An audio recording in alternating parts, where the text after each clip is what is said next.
Guys welcome back. So आज म V60 बनाएर देखाउन गइरहेको छु। यो V60 ब्राजिल हो है त गाइज। सो म V60 बनाएर देखाउन गइरहेको छु। पहिलो राउन्ड पानी हाल्नुपर्ने हुन्छ।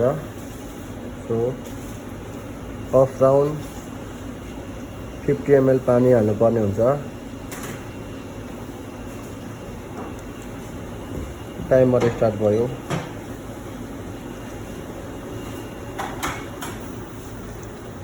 सो गाइज सेकेन्ड राउन्ड पानी हाल्ने बेला भइसकेको छ। हेर्नु टाइम। लु लेट्स गो।